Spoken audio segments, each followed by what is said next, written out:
देखो, स्वाभिमान को हम जान नहीं पाए, इसलिए हम स्वाभिमान को, देहाभिमान को ही स्वाभिमान समझते हैं। अपनी कुल, अपनी जाति, अपने पद, अपनी प्रतिष्ठा को हम स्वाभिमान समझते हैं। स्वाभिमान शब्द परम पवित्र है, स्वाभिमान की रक्षा करनी चाहिए, पर स्वाभिमान का मतलब शरीर को लेकर नहीं है, स्व तत्व को लेकर है।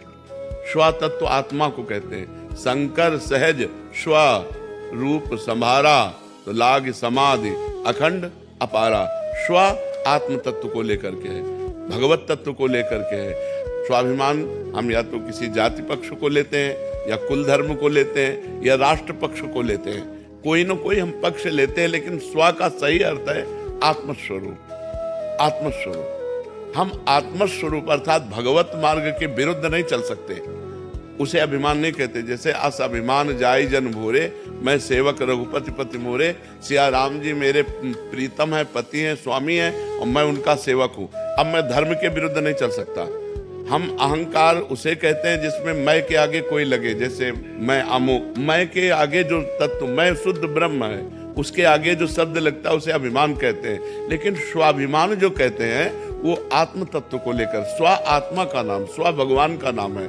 हम धर्म के विरुद्ध नहीं चल सकते, उसे स्वाभिमान कहते हैं। कि हम धर्म, जैसे जब मुगलों ने आक्रमण किया तो स्वाभिमान की रक्षा के लिए हमारे सनातन धर्मियों ने स्वयं आत्महत्या कर ली, गला कटवा लिया, लेकिन विधर्म को स्वीकार नहीं किया।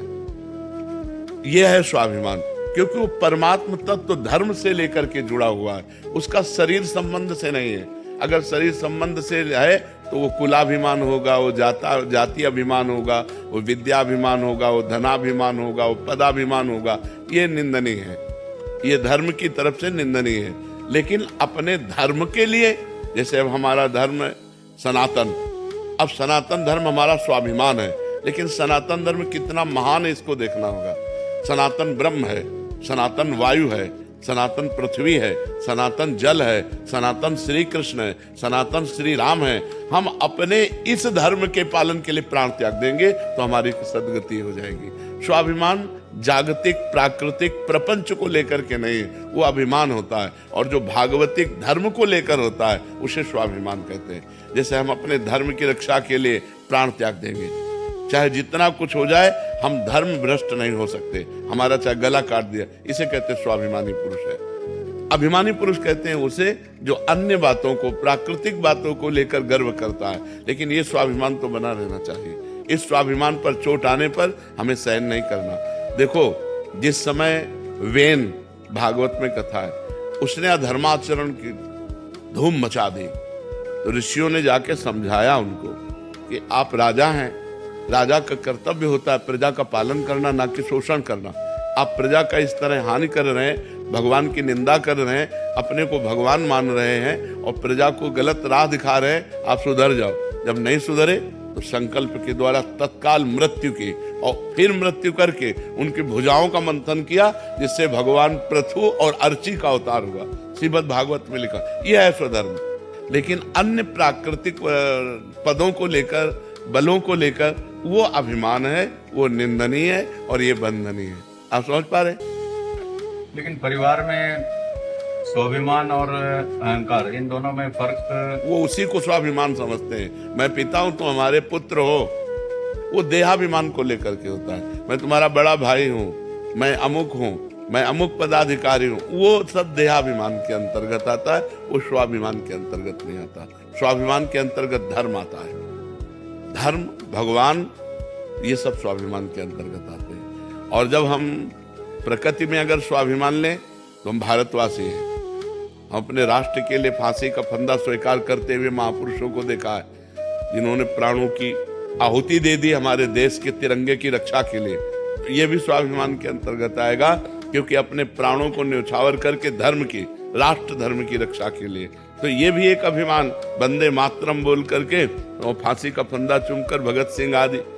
जब चंद्रशेखर आजाद जी ने देखा हमारे पास गोली नहीं रह गई, तो अपने को शूट कर लिया, अपने राष्ट्र के लिए, अपने धर्म के लिए, स्वधर्म के लिए। उसको स्वाभिमान, ये जो पर्सनल शरीर संबंध को लेकर है, ये प्राकृतिक अभिमान के अंतर्गत आता है। जो पारिवारिक संबंधों में उसे स्वाभिमान नहीं कहते, उसे अभिमान ही कहते हैं। उसे सुधारना चाहिए। उसका निराकरण कैसे करें? उस समय निराकरण भजन के बिना नहीं हो सकता। अगर भजन हृदय में है तो अभी जैसे इनसे कहा द्वंद्वातीत हो, मान अपमान में सम रहना, स्तुति निंदा में सम रहना, तिरस्कार नमस्कार में सम रहना, लाभ हानि में सम रहना, सुख दुख में सम रहना, जय पराजय में सम रहना, सुख दुखे समय कृत्वा लाभा लाभो जया जयो। इसके लिए हमको भजन की हिम्मत चाहिए। जब हम भजन करेंगे तब हम देख रहे हैं सामने वाला अपमान करता चला, अब हम शांत हो, राधा राधा राधा, शांत, कोई उत्तर नहीं, मौन। ये क्षमता होती है, इसे बल कहते हैं। ये अध्यात्म बल के द्वारा सहा जा सकता है, अन्यथा तो बहुत कठिन है।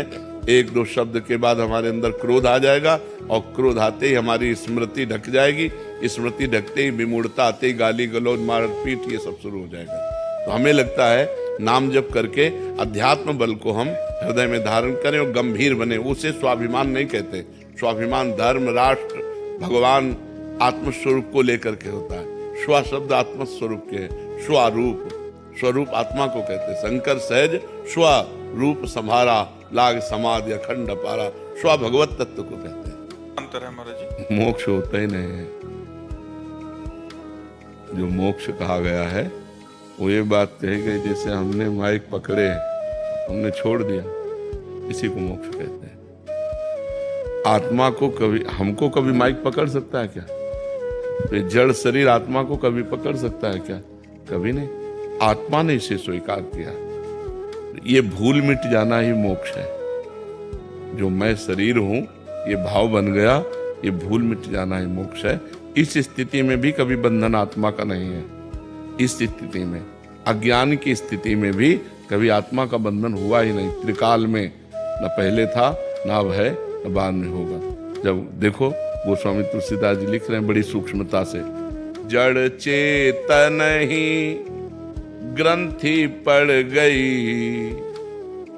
समझ रहे हो? जड़ चेतन ही ग्रंथि पड़ गई, यद्यपि मृषा छूटत कठिनई।